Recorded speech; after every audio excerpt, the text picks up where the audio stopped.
myself again. But it's the only way you're ever gonna learn. You look back and it's all in the past. I'm dwelling on the thoughts I cannot see.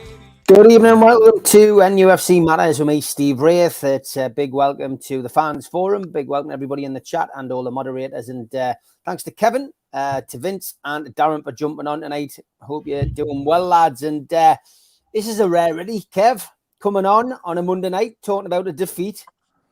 It is, to be fair, but not like I heard on the professionals and other shows. It's a frustrating one, to be fair. I thought we could have won the game, but it is what, unfortunately, it's football. It is. Fair play to Sheffield Wednesday, to be perfectly honest. You know, they won for the game on a 18 match unbeaten run, you know, so something like similar to ourselves. So we just fell on that sword, to be honest. And fair play to them. I thought we'd done enough to win the game, but again, like I've said, I don't know how many times I've been on the show, the quality in the final third was, you know, lackluster at best. I mean, you know, we've had opportunities in the first few minutes with Isaac. Yeah, the keeper pulled off a great save, and you know, it was one of those games where the keeper would have had an absolute worldie. It was just going to be one of those ones. Everybody pulled for Sheffield Wednesday in the right direction, so it was just a team performance from them. We just didn't show up, to be honest. So yeah, fair play to them, and let's move on tomorrow. Yeah, I mean, I've got to be honest, I've been on a roller coaster of emotions throughout this last 48 hours. Just because when you speak to different people, everyone's got a different opinion. We see that on Twitter, but you know, when you actually go and speak to other Newcastle fans or you speak to your mates on the phone, everyone is in a different position. You know, some people think it was the right thing to do, resting 8 players. Other people think it was bizarre, especially, you know, I'm one of those who thinks it's a bit bizarre, especially after listening to his press conference where he said he didn't want to take away the momentum. He was appreciative that he had to give new, you know, players who weren't getting the game chance for a run out and an opportunity, to play in games. But I just didn't expect 8 changes. I think that's what really had me scratching my head. And I think at the end of it, I think, you know, I'll come to you, Darren. I think at the end of the game, listening to Eddie Howe, I get the impression he was thinking, I wish I hadn't done that now, you know. And I mean, he said it's all very well with hindsight, you know, when you see the result, you maybe wouldn't have done what you did, but he clearly had faith in those players that he picked to go and win the game. Yeah, I don't agree. He's got to give some trust in the players who's not playing, who hasn't played for a long time. And he's got to get morale up. Them players who's been sitting out for a long time, you need to get them brought in a little bit, get morale up in the more morale up. But his face at the end tells me that he regret doing that. And it was a couple of surprises. I thought he would have played Wood first half, Isaac second half. But you can tell on his face he wasn't like happy at all how we played. No, definitely not. And I think as well, Funby, you know, I think the stats tell you it all. I mean, 22 shots Newcastle had, only scored 1 goal. And that's been probably the case in the first few games, you know, since we came back from the break in the World Cup. It's interesting because was the face a look of, I wish I didn't do that? Or was it a case of, those boys let me down? It's interesting because I think we could have won that game easily. Yeah. Like we had that game, we had good chances. We was a good enough squad to beat them. Sheffield United were making so many mistakes, and we just didn't capitalize on that. I think hindsight is beautiful, but I don't think he should regret picking that team. I just think they let him down, and I think he just showed that he's done miracles at this club. Those players were never good, even when we saw them on the Bruce. And so it's not surprising that after 3 months, Lewis, Elliott, half those players haven't played. It's going to be mad to expect miracles from a side who's been doing well all season in Sheffield Wednesday. George coming out with a line here. Everyone is a football manager in how we trust. George, no one has been a football manager, and I've seen a few people not level it at me, by the way. Maybe it's 1 or 2, I guess. In you know, when you put a tweet out, but we've all got an opinion, George, and I genuinely feel my opinion is it's not right or wrong. I genuinely feel 8 changes in a game is it, you know, it's too many. And I think John there from, you know, QTech is saying, I agree. I think Howe was disappointed as everyone else, but he sanctioned the 8 changes. Should have been 4 at the very most. It's you know, he sees them day in, day out, Georgia training. I get what you're saying, but ultimately, it's a lot of changes. And I think, as Funby's just pointed out, Lewis, long-term pelvic injury, Isaac, you know, tear, which required, you know, an operation and ultimately laid off for longer than we expected. Those 2 players alone coming back into the team with long-term injuries, thrown straight in at the deep end, albeit against a you know, a first division team who are flying high and on a good run.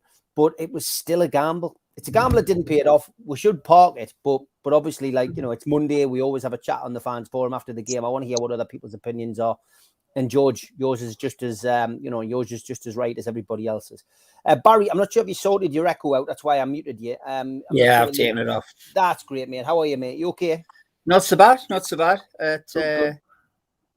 I feel a bit like you, Steve. It's sort of, you knew they were never going to go a full season without getting beat. You knew it was coming at some stage. But it's just as if Howe gave it away. I know he's got this thing about it's a full squad, everybody must play their part, blah, blah, blah. And don't get us wrong, I'm a big fan of Howe. I think he's done amazing with what he's got. But for me, the players he used against Chef Wedge hadn't done anything special to deserve their place in the team. For me, it should be the best 11 players. I know you listen to a lot of the stuff that George does when he does like the history games with the likes of Joe Harvey and stuff. And I love listening to George when he says, oh, surprise, surprise, it's exactly the same team again, picked by Joe Harvey. He's picked his best 11 players over and over and over again because he wants to win every game. And I just got the impression with Howe, and this is what disappoints me, is that he didn't class the FA Cup as important enough. He's got the League Cup coming up, so he said, right, which one do I rather want? I'd rather have the League Cup than the FA Cup. Now, it's just, as a Newcastle fan, you want them to be going for everything. And it's just like, yeah, you could have given some of those players a game, but why didn't you start with the better players? You know, and then if we're in a commander position, so instead of panicking like mad after 60 minutes when he brought the big guns on, have them on from the start, take them off maybe at half time if we're 1 or 2-0 up. Why do it the other way around and then suddenly start to bottle it when we're struggling like mad? It just, for what he's done so far this season, it was really just, it was like watching a Bruce team, which I really didn't think I would ever say that about somebody that Eddie Howe picks. But it's just some of the misses, and I'm not going to pick on any one person because I know that's been bandied about who's missed this shot, who's this. It just looked as though they had no confidence at all, Steve. And I don't know if, like you say, that was because of how many changes there was. Yeah, I think it's been a bit unfair on certain players. Certainly, you know, Chris Wood, I'll always point out Chris Wood. He gets a hell of a lot of stick on social media. He is on Twitter as well, of course, which, you know, I think a lot of people need to take that into consideration. The players will, you know, see some of this. But, you know, he wasn't the only one. Jacob Murphy, you know, that one that Shearer pointed out was horrendous. You know, Longstaff, you know, Joe Linton. Matt Ritchie. I mean, you know, this was a team defeat. This wasn't Chris Wood's fault. I think we should all remember that when all of these gifts are getting and stuff's getting put out onto social media. Vince, I mean, you know, we're all a bit disappointed, and that's going to come with, you know, a result like this, especially when, you know, Newcastle United have done so well in recent games. Yeah. I mean, it is like this. I mean, we're riding high. But I think some people have just got to calm down a bit. We are massively ahead of what we didn't expect to be where we are now. We're doing massively well. And for me, I think Howe has put his faith in them players, because I've seen Murphy play better than that before. I've seen a lot of them play a lot better than that before. And like you say, they're right, but they just looked like they had no confidence. I mean, there was one point where Murphy only had one defender to beat, and he's fast. And you would think he would just put it like the afterburners on, knock the ball past him, go. And he was hesitating, and it was just strange to watch. And I think like this again, the confidence were like Wood, because Joe Linton put on a plate, and he had plenty of time. He could even took a touch and put it, but he didn't. He just lashed at it. And I think it's a confidence thing, but like this for me, I think Howe just goes like these players. He thinks he can do it. Give our players a bit of a rest Tuesday night, because we've also got the Premier League coming up on Sunday as well against Fulham. and like says, and he put his faith in them, and I just think they let him down. Like says, because but also you you looked at Sven Botten, Joe Linton, and Isaac, and they look head and shoulders above the lot of them in that first half. They were just, and they just couldn't seem to match their level. They just couldn't seem to put it up. I don't know why. Yeah, I mean, it was a huge opportunity, Vince, as you say, for these players to come in and get an opportunity to, stake a claim in the first team. I mean, Elliot Anderson, he's been there or thereabouts all season. Hasn't had the opportunity, but could have grasped it with both hands, and sadly didn't. Yeah, totally. That's the way I looked at it. Like, says I thought these lads have got to come in. Like, says everyone wants to buy in to what's going on in Newcastle at the moment. You'd think, all right, I want to give it and be part of this, and that's what you thought. And then they came in and they let themselves down, really. Not just the club, but themselves. Like says, if they want to be part of this, but after that performance.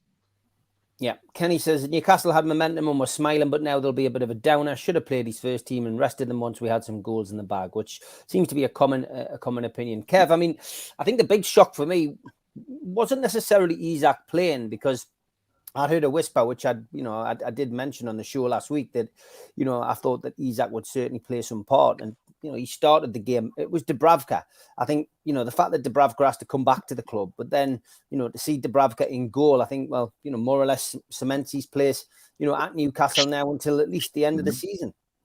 Yeah, that was a funny one. I mean, we've got 4 choice goalkeepers essentially, and you would have thought it would have been Darlow or Karius. I would have went with Karius, to be perfectly honest, and you see Dubravka just waltz straight back in as if nothing ever happened, But at the same time, he's a member of the 25-man squad. He's a part of the team, part of the group. So again, the decisions made as as I know most of us know, I'm a coach. You live by the decisions that you make in terms of who do you bring in, who do you start, and where does he fit in. Obviously, he sees him further down the road as a number 2.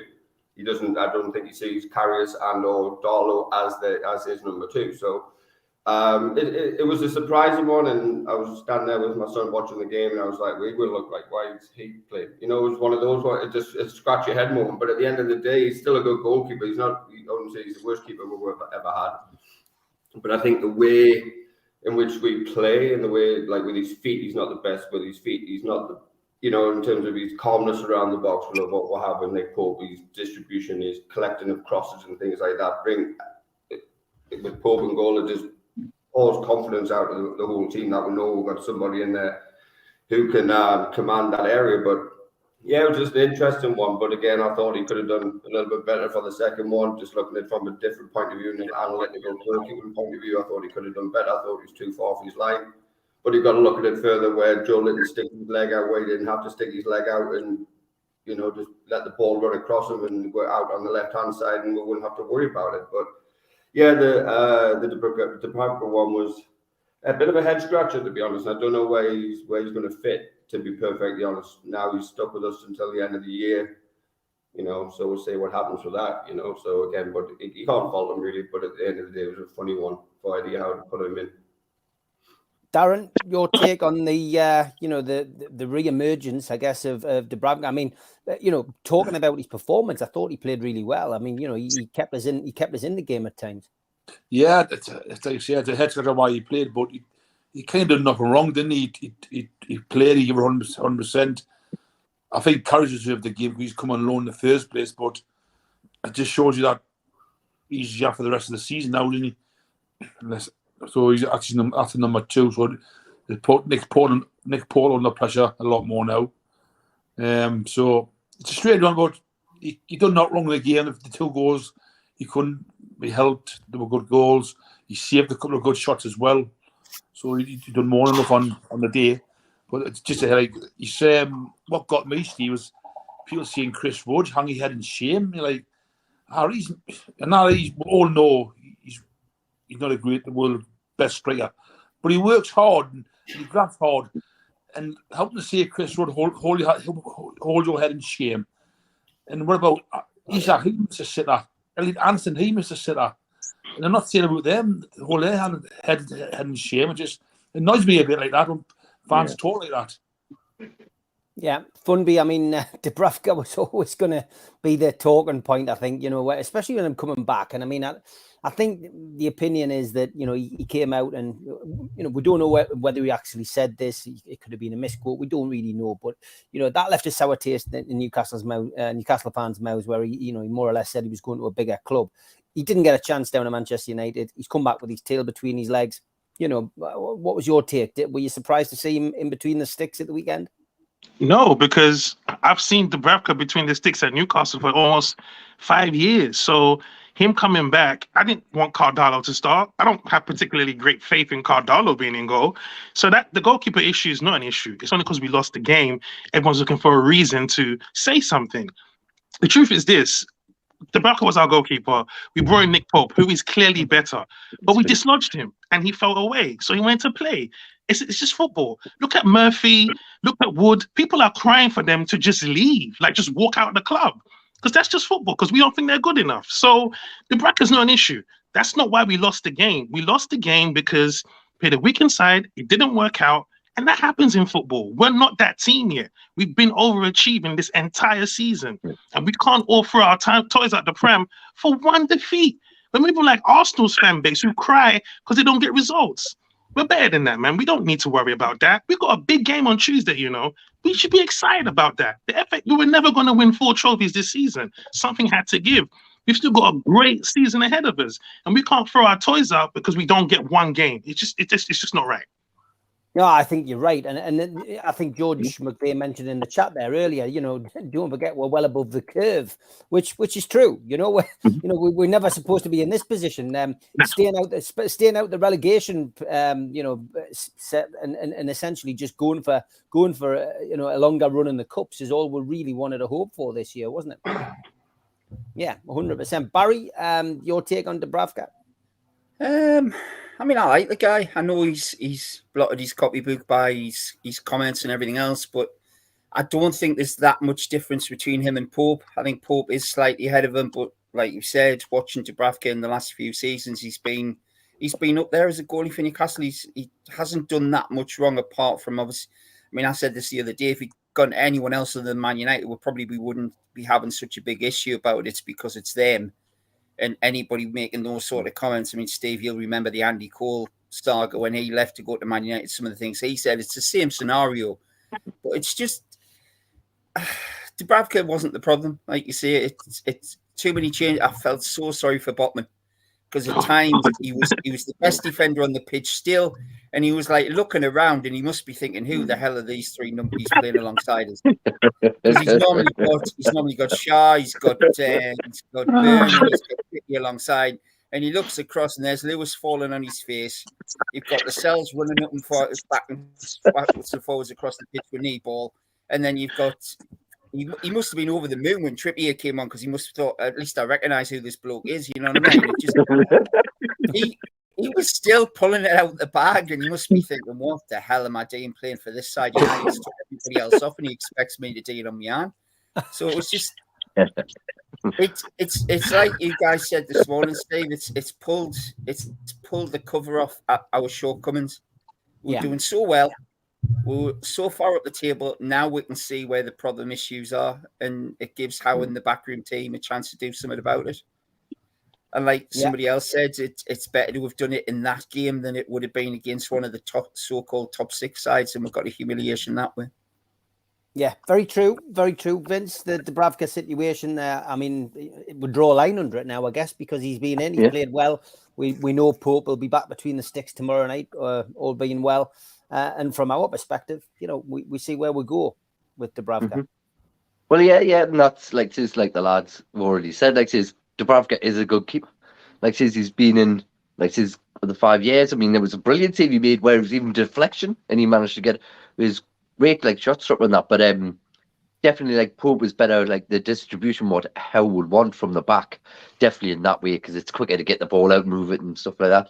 But Dubravka, it's not really been a problem for me at all. I've never thought of that. Like you say, do we really know that's what he commented and stuff like that? All the stuff in the media. So it's not really a problem. Like, he's come, we've just got a better keeper back in the squad. Unfortunately, we haven't got a lot of the other positions that have got a better backup. like unfortunately has been proven. So for me, it's I didn't see a problem with it all. No.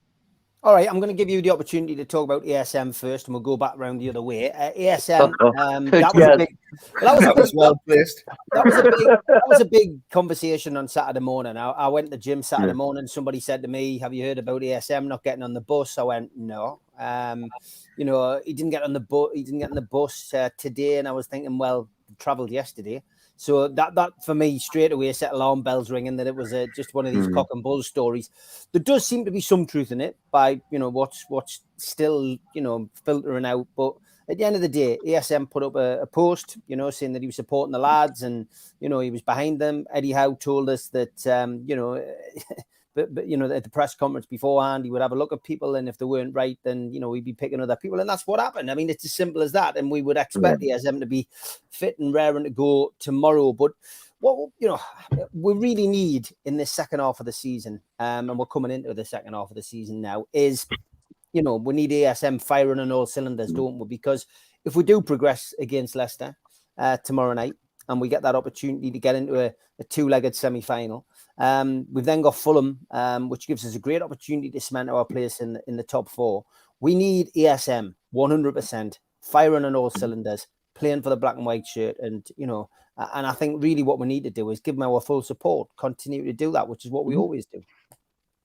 Yeah. I mean, ASM was a big player for nobody else was sparking up, and he kept driving and all that. And again, with ASM, it's just been consistency, because even when he comes in and that, keeps going down, his whinges a lot, and just doesn't continue it. That's all it is for me. It's consistency with ASM. We want to see the spark, and I don't want to see Joelinton on the left. I want to see Joelinton back in midfield, because I think that's his better position. He wins the ball and drives it on, and I think that's better for us. Joelinton being back there, not being on the left. You want that's what it says. You want ASM there, causing havoc for the teams, because they just don't know what he's going to do. And like he says, he could be there and it can take one flash of moment with ASM scores, brilliant goal. Like I said, you've always got to have that factor in a team. I think you've always got to have that bit of just spark, that genius, who'll just cause mayhem and stuff like that. And he is it for us. And like I said, I just want to see, that's it. Yeah, get behind him, support him. And I just want to see him there. Yeah, like you see, Steve, getting there and getting it teams.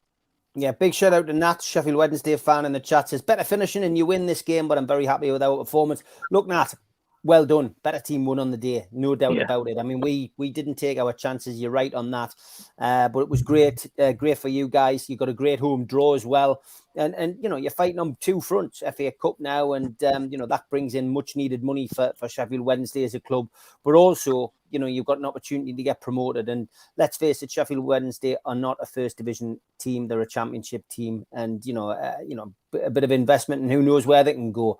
Be interested in your opinion, Nat, on the Leppin Lane end situation, because obviously our fans are having to collate witness statements to send to the supporters trust after the allegations of a crush down there. That there seem to be some fairly unsavoury scenes, not many stewards in sight, and it was a hark back to days gone by when the semi-final was played down there and there was a tragic loss of life. But it'll be interesting to know what your thoughts are on that, and the home fans at Sheffield Wednesday have to go through similar kind of turnstiles and similar kind of problems down there, because that's going to be something that the FA are going to be looking into. But well done. Good luck in the next round. Barry, your thoughts then on ASM? I've got to be careful, because I'm one of the ones who gets slated, because I'm just... Well, no, speak your mind. Speak your mind. You're amongst friends. Speak your mind, Barry. Exactly. Sorry, man. I can always knock you off, Barry, if I do. I'm kind it just... I know he's a maverick. I know he's an unbelievably skillful player. He doesn't have the commitment. He's now coming across that he hasn't got the right attitude. I mean, for me, I'm praying that the future, or the short-term future, is Isaac on one side and Almiron on the other, swapping across where needed. Them two going forward with Wilson in the middle. I don't even see ASM being in the team, Steve. I just think he comes on dressed as a mummy half the time. He's got that many bloody bandages wrapped around him. I'm surprised he can move at all. You know what I mean? He's got more white bandages on than he has on his kit. I don't get it anymore. It's as if, and I know on the Three Amigos you said it, that Howe's obviously trying to get him to change his game completely, that he's much more involved in this, that, and the other. But he still seems to follow every time somebody blows on him. He never makes it back into the Newcastle half at any time. He just, the shame is the guy's got it. You know, he's as skillful as Ginola when he's on form, but Ginola, you never got the impression that he was like anything less than 100% all the time. I don't get that with ASM. He seems to be like, I don't want to see he's all out for himself. I was reading the Deschamps comments for the French national team, and he was talking about him, saying how he would never have picked him for the French national side because his attitude stinks. And you just think, if this guy, if he's an international manager saying stuff like that about him, and I know ASM's got a huge amount of fans on his side with his Twitter account and everything else, it's just, the guy needs to show it on the pitch. And I don't think he's doing it. I just think he's almost talking his way out the club because he's not performing. Even the games when he has had a chance to, he doesn't seem to put the effort in. Yeah, good point. PDK, where did it come from, the story about ESM? PDK, I have no idea. It was going around like wildfire on Saturday morning. Everybody and anybody was messaging and sending messages. Not necessarily people on this channel. I was getting it from people in the gym, people when you're out and about. It seemed to start at 8 o'clock in the morning and went on best part of the day. And of course, the result didn't help because everyone was saying, you know, this could have been part of the reason, you know, problems in the squad. That's how things happen. You know, who knows who started it? We could find that out. We'll get to the bottom of it. Fumby, ASM. It's interesting because I just saw a comment saying if he can recreate prior form. But if you look at Newcastle today, ASM's style of football under Bruce does not fit in Newcastle today. And that's the problem. To bear in mind, guys, we've won majority of our games and gone on an unbeaten run without ASM. We've not needed him to win games. So the problem is, where does he fit in our team? If you look at the Arsenal game, he brought on Murphy before ASM because that was a game how he knew, I want to secure the point here. And bringing on ASM, he might not trap back as much. I don't want to risk that. And so for me, I'm never in love with players. I'm always in love with Newcastle. Players come and go like the wind, so it's fine. If he doesn't fit, I'm okay for him to leave. But if he's able to play the way we need to play as a team, then I'm happy for him to stay. The problem is he was used to that Bruce ball, give it to ASM, and hopefully something can happen. If you look at Saka, Mahrez, Martinelli, then none of them are as skillful as ASM in beating a man, but they're all way more effective. Why? Because they take instructions better, and ASM doesn't. He's still under that. Give me the ball, I can dribble 10 man, and something can happen. We don't play like that. Look at Miggy. When Miggy cuts in, he comes to the left, he's looking for Bruno or Trippier. ASM's got his head down, still trying to dribble everybody on the team. It doesn't work. So it's a sticky situation because we need a player that understands the next level. Unless ASM brings that, he's always going to have these issues. I don't think we should just cuss him out and say, get rid of him. I'm not into that. But if it does work out that way, I will understand. I won't be like, oh my God, we lost a serious player here. I would understand why he's not playing for Newcastle. Yeah, it's a strange one. It's an enigma, Darren. It's one I don't think we'll ever solve. And he is a maverick. So many different words to describe ASM, I guess. Yeah, I can agree with Funry, to be fair. But like, we've won that many games without him. I'm not a fan of I think you know that, Steve. I would sell him tomorrow and get somebody in and get somebody who will work hard. Anyhow, one player that works hard. When he comes on, he's not guaranteed out off ESM. He's like the lad said, he's got all these bands around his knees, and I think he's playing WWF sometimes. But I'm not a fan of him, Steve. I would sell him tomorrow. Under Bruce, he knew he wasn't the main man, 100%. Because if we didn't win, he wasn't playing. But now we've got players all around the squad like Botman, Bruno, Wilson. Everybody's working hard. I think he's a liability. Me personally, I think he takes a huff a lot more. If he comes on a sub, you're still wary. He's going to try and take on 2-3 people and then forget to pass the ball. And if he gets tapped, he goes down rolling about, trying to get the free kick. So just getting up and play the whistle. That's my opinion. Kev? I agree with pretty much all of it, what's been said, but the word that we're missing is inconsistent. Very inconsistent. Yes, he can do this. Yes, he can do that. We know what he can do under Steve Bruce, Eddie Howe, whatever. But in terms of giving him a continuous run of games, might see that occur in terms of his consistency level. I've always popped on banged on this drum about his product in the final third. Again, I'll go back to the final third. That's why he gets paid the money that he does, and he doesn't produce. Lad said about dribbling past 15 players. Well, that's fine and wonderful and dandy and all. You're right, and I totally agree. And then he gives the ball away, falls over, rolls around, and then gets back up and does exactly the same thing again. It's insanity.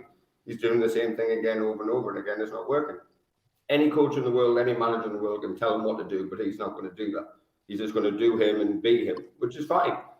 But at the same time, for us, we need somebody like that. The lads have said, work hard first, be disciplined, do all of that stuff, and then you can start being the player that you can be. But in my opinion, I think he needs a run of games to get that consistency.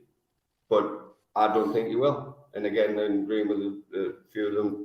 Again, the lads that I would not get rid of him tomorrow, but I would see what the value is of him and see how the rest of the season plays out. And if we get something in even back end of this window, we'll see. But I think he'll be gone by the end of this in the summer at some point, because I think he's basically Eddie Howe's probably given him an inch and he's taking like 12 miles or something like that, whatever.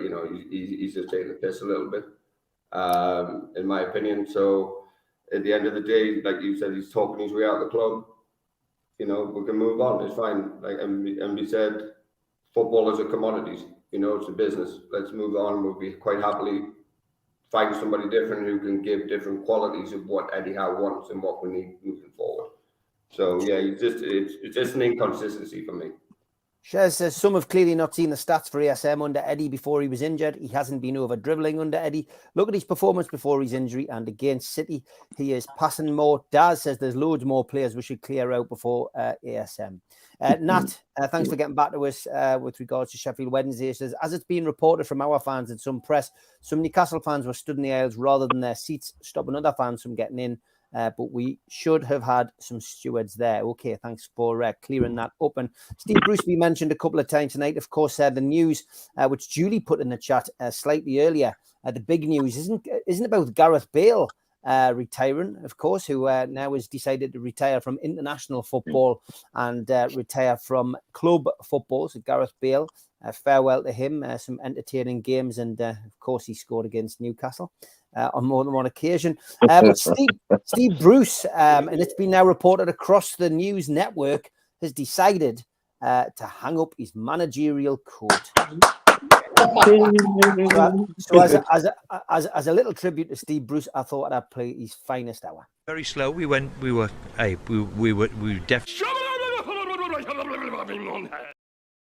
Oh my God, the memories of Steve Bruce's interviews at Newcastle United. See, there's plenty to smile about, folks. All right, halfway through the show, let's get the ads on.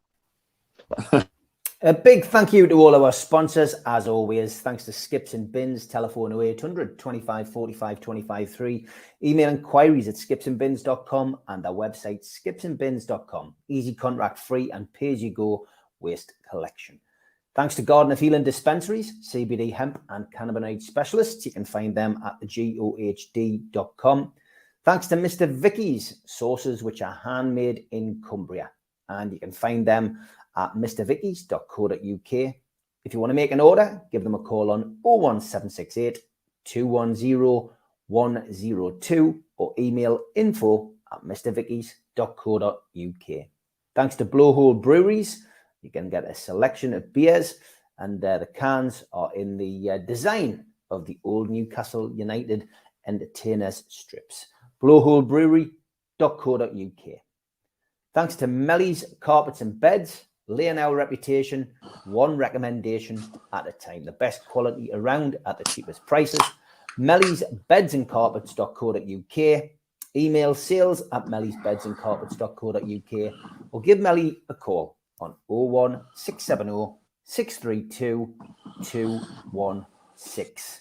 And thanks to United Group Travel Limited, UK coach holidays in Morpeth, 01670 362 460 or mobile 07957 141 654. Graham, your driver, Beverly answering your calls and looking after you on your tour. Some great deals coming up there. Get yourself onto the website to check them out. Thanks also to Media Arts, who do all of our videos and help us with the technological side of things. And thanks to qtechshop.co.uk, the makers of pool tables and snooker tables in Wallsend, Newcastle, and the guys who run our website, NUFCmatters.com.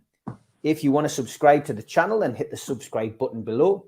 Hit the thumb up, which is the like button, which does us a big favour with the algorithm. And click share. Share it to Newcastle United Facebook groups or Twitter accounts or your own social media to help our community grow.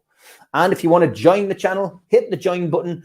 And for as little as $1.99 a month, you can get some members-only videos and chances to win some fantastic prizes. We're also available as a podcast on iTunes, Spotify, Podbean, and the rest. Don't forget as well that we do events through NUFC Matters. And this one is the next event coming up, Friday the 24th of February, an evening with Newcastle United legend Steve Howie. Friday the 24th of February, Tyneside Irish Centre, and tickets are available at £50 from newcastlelegends.com. If you also go onto Voucher and search for the event, you can pick up a bargain on there. Don't forget, we also support the food bank on this channel. www.nufcfansfoodbank.co.uk is where you can find the Matchday Bucket. You can make a virtual donation to the Matchday Bucket 365 days of the year to keep helping the food bank in Newcastle. Okay, Funby, I just want to give a little bit of promo to you because you've been on the show many times, and I've just noticed that you've been doing this with Nathan Caton. Just give a little plug to this, mate, because I do like to support the other podcasts and other stuff that people do. Do you know, it was a quiz about Newcastle that I did with Nathan, and he asked me a bunch of questions. And I think I got a few right, but yeah, he's dropping the episode. I think if I'm on top of the leaderboard, I get to come back again and qualify and compete for the final. So yeah, that was what that was about. Go on, son. I've stuck the link to your chat, your YouTube channel in the chat as well. So anybody wants to go and subscribe to Funby's channel, then please do. Okay, big game tomorrow, Kev. I'm going to come to you first. Newcastle United in quarter-final action. Wow, how many times I've had to say that over the last 14 years. I can count it on one finger, but it's great. It's exciting, and it's at home, and it's against Leicester, who, reading between the lines, and Brendan Rodgers, he's got his scarf there. Reading between the lines, it looks like Leicester will only have the same players available that they had at Gillingham. It did the job down there, 1-0, but they're coming here after being beaten by Newcastle 3-0. It's a great opportunity. We're not going to get a better opportunity to get into a semi-final, are we? No, mate. It's an opportunity night under the lights. It's in James's Park, and to create that atmosphere and to create an uncomfortable atmosphere for Leicester to come up and play. But we have to hit the ground running. We have to rebound from what happened against Sheffield Wednesday to sort of say, okay, we'll draw a line under that and move on and play the way we know we can play. At the end of the day, we'll have to throw everything at it. It's a quarter-final of the Carabao Cup, and let's get into a semi-final, which we've never said, again, like you said, for 14 years. I remember the days of going to Wembley and all the rest of it. Champions League nights, they were fantastic occasions. So, I wish I was there, but at the same time, it's like we have here in the United States with Seattle, what they call them the 12th man, and that's what we have to be tomorrow night is a supporters group base in the stadium with the 12th man to push and be that extra player, regardless of how we play, what we play. But I think it'll be strongest 11 available. I think you'll pretty much put everybody out there who probably should have played, or for the most part played on Saturday. But just give everything what we've got. What's the worst that can happen? Yes, get knocked out. Obviously, that's the obvious answer. But what's the worst that can happen? Just go give everything what we've got, and throw the kitchen sink at it, and attack from minute one. You play with a high press, what we normally do. Just do it. Go back to our basics of what we've done previously. We should be fine. And I've seen some stuff that Leicester are without 4 or 5 players, like you said. I didn't even know about the Gillingham game, whatever. But so it's a massive opportunity, and it could define our season going forward. Yep, certainly could. Darren, it's a huge game, isn't it? We keep saying this. We've said it a few times on the fans forum. This is the biggest game of the season so far, but this really is. I'm looking forward to tomorrow, Steve. I'm quite confident, to be fair. I've watched Leicester. I watched Leicester in the FA Cup. I was down Leicester, as you know. I think if we scored the first 10, 15 minutes, I think Leicester will just crumble. I think we'll win 2-3, 3-0. And I just fancy tomorrow. I think we got beat yesterday. Eddie Howe let the players how disappointing he was, and the big boy will be back and he'll want to make a point as well. And see, I fancy our chances tomorrow. I think it'll be a good game. I love a nighttime game under the lights at St James's Park, full house. What can you can't ask anything better than that. Yeah, you've gone 3-0, Kevin. I didn't ask you for a prediction. What's your prediction? A win. Doesn't matter how it happens. It don't matter. It could exhaust anything going as long as that ball crosses that white line, and we won the game by the end of 90 minutes. So I'm not even saying penalties. I'm not even going to go down that road. But a win, anything but is a disappointment in my opinion. Okay, Vince. Looking forward to the game tomorrow. You got your scarf ready. You must be getting ready to go now, are you? Oh, I'm there. Yeah, I finally managed to get a ticket. And the thing is, this year I've not seen Newcastle lose it in James's Park every time I've been there. So yes, so definitely, I'm definitely looking forward to it. But yeah, that's it. The 12th man, the crowd have to be there and up for it. And just get behind the lads and and I think this the loss will spur them on. You see them how they feel at Bruno and all them, and they'll feel this. They'll want to drive it, and I think we'll go with it, and I think we'll do them. Yeah, prediction. I think 2-0. 2-0. Okay, Donald, welcome to the show, mate. Good to see you. Evening, guys. Evening in the chat too. Good to see you. Leicester City then in the quarterfinals. Donald, time to get excited again. Oh, absolutely! It's a cup quarter final, 2 games away from Wembley. So I think with it being at home, we've got the advantage. And I've noticed in the chat there quite a few of their mainstays are out, like Madison, Pratt, and people like that, or whatever you call them. And I think we can do a number on them tomorrow. We'll have our big guns out from minute one. Obviously, we didn't have that on Saturday, so I think we can do a number on them. I'm going to go 3-0 win tomorrow. Yeah, Dave's pointed out the players that I was suggesting could be out tomorrow. And Madison, Samaria, Pratt, Bertrand, Dewsbury Hall, all out for them tomorrow. It is there for the taking, as Dave says, Funby. And let's face it, the likes of Kieran Trippier, Callum Wilson, Nick Pope will all be back.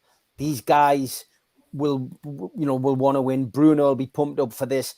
But I would imagine everybody who was part of that team in the FA Cup defeat will be driven. I can't imagine what Botman's going to be like tomorrow. He'd be chomping at the bit. I think the momentum will be back tomorrow, and I've got to be honest. I'm fancying a big win tomorrow. Yeah, I'm not. I'm not going to disrespect Leicester, because I think you should always respect your opposition, and we did beat them with Chris Wood up front at their home ground. So now that we've got Callum Wilson back, I feel the need to be a bit cocky. However, I do think we're going to beat them.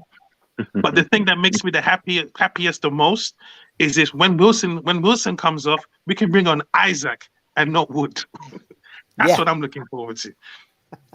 I think it's a good point you make there. I mean, have you got a prediction? I mean, you want to be respectful of Leicester, of course you do. They're a Premier League team, and they do still carry a threat, albeit they are slightly diminished in squad players. But a prediction from you? Yeah, a respectable 3-0 beating. You can beat a team 3-0 with respect. I want it to be a professional beating. Like, let them know it was not their night tonight, That professional beating. Yeah. Barry, a professional beating, Barry.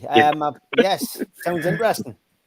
I think for me, I was nervous, and then I sat down and thought about this afternoon. I thought they're going to have the Rock back in the team. So for me, the Rock in Newcastle is the 4 across the back line. The 4 guys they used to call Frank Brennan, alongside Joe Harvey, the Rock in Newcastle. I think we've got that now. So once those 4 guys are back on the pitch, then the rest of them can do what they've been doing best all season. You've got the best defence in the league with Pope back in goal. I think it would be too much for Leicester. I think hopefully, like you guys say, it's they've got a point to prove. Getting knocked out the FA Cup will have hurt their pride. A lot of them weren't there, so they couldn't do anything about it. Now's the time to get us one step closer to Wembley. I don't know if it'll be as clear cut. I think I'm going for 2-0. I think I agree with a couple of the others in the chat and everything. I think it's going to be 2-0, and I'm hoping Isaac scores. I can see Isaac and Miggy getting them. What's your position, Steve?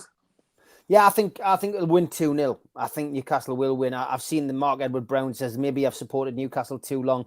I've got a bad feeling Perez might haunt us. I don't think so. I think we will be back to clean sheetsville tomorrow. And if Newcastle score, I think that'll be it. I think the heads will be down. And I genuinely think we will win by 2-0. I'm going to finish off tonight with Paul Tweedy, who sent us a message on Twitter saying, "Evening, mate. I've got a question for the lads. Is Eddie Howe too loyal to his players? Could it be his downfall in the coming months or years?" Interesting question, that, Paul. Because had you asked me that before the game at the weekend, I probably would have saw where you were coming from. But the fact he dropped 8 players at the weekend, and I don't know, maybe are you thinking substitutes, Paul? I'm not sure. I mean, Murphy comes on all the time instead of ASM, and is that the kind of thing you're thinking about? I'm not so sure what you mean, Kev. It's a difficult question to answer. Is he too loyal to certain players? Does you think about his team that he picks and his formation that he picks? I mean, I guess he's loyal when the team performs to the best of their ability and does what they're told. Pretty much, yeah. And I mean, it's a yes and no, really. I mean, if you perform, you're going to play. If you're going to do what I'm telling you to do, you're going to play, regardless if you're Jacob Murphy, if you're whoever, ASM, whoever it is. That's just how it is. If you perform on the I've heard interviews weekly where he says, "Oh, they're doing well on the training pitch," but at the same time they're not getting in the starting 11. So where's that middle ground of who's actually doing well and who's actually not well? You can see that in these team selections.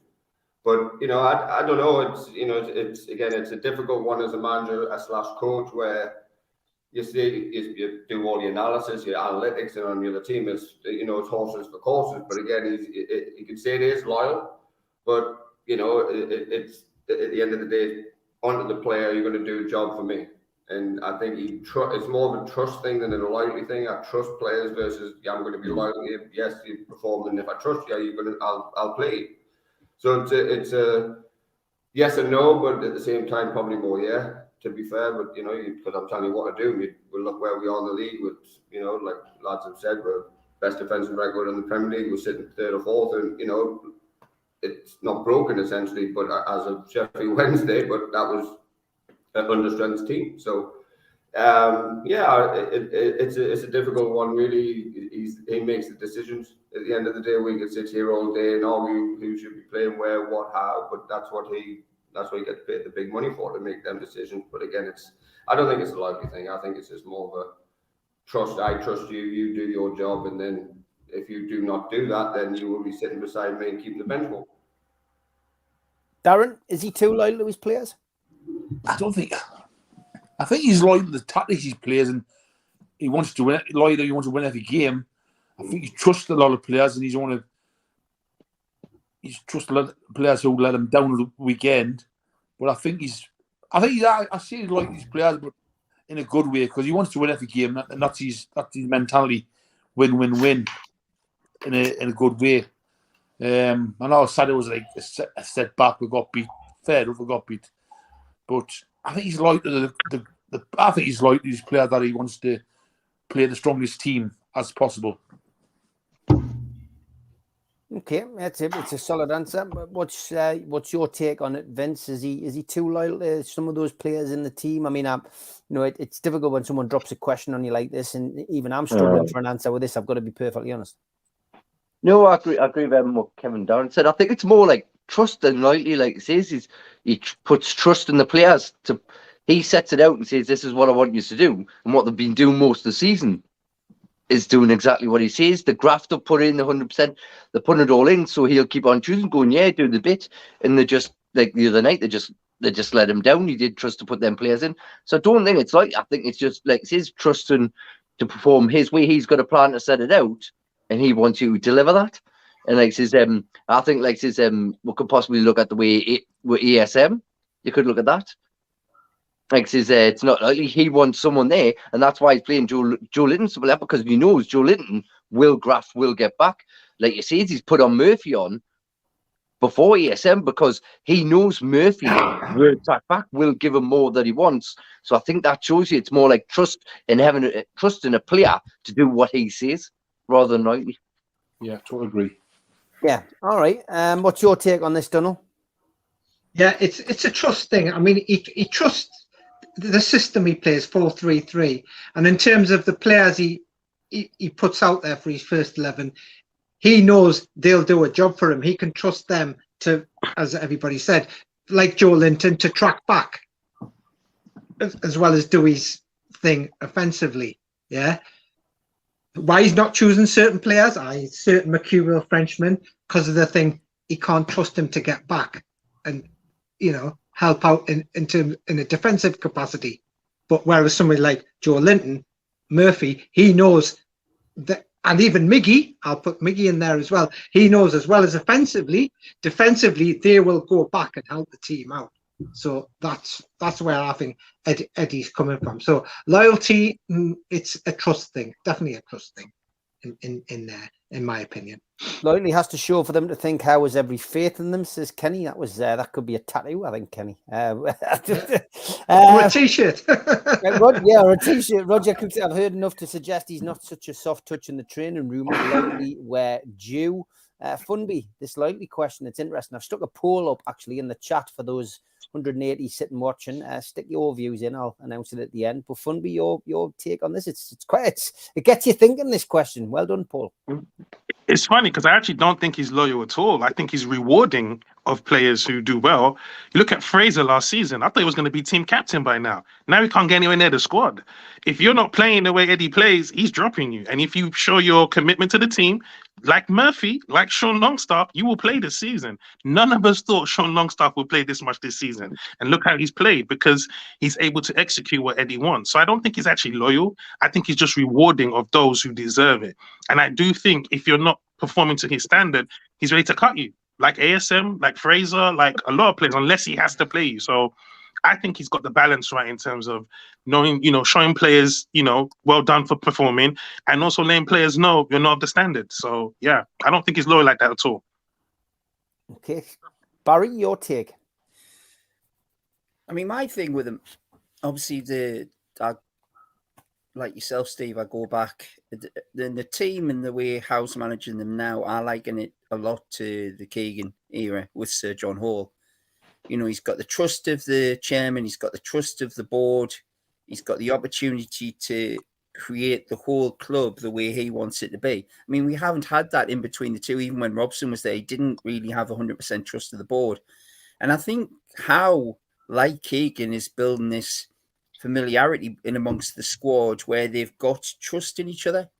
I think like Keegan, as he did with Lee Clark, when he fell out with Lee Clark and Andy Cole quite early on when he didn't like the way things were going, I think Howe will stamp down on anybody who steps out the line. But I think he's building this huge trust across the squad, and I think it's got to be good for the team. I mean, they're obviously fighting for each other. You can see that in the way they play. You can see it in the disappointment on the players' faces when something doesn't go right. You've just got to trust in him. It's another sign that I don't necessarily agree with some of the things he's doing and some of the choices he makes, but bloody hell, the difference he's made in the time he's been there, who am I to know? He's done amazing. His turnaround in Miggy in itself just shows how good a guy he actually is. Because I was ready to write Almiron off last season, other than being a nice guy, he brought nothing to the team. This year, he's the best player by a mile, and Howe has obviously got that in him that he can bring that out in the players.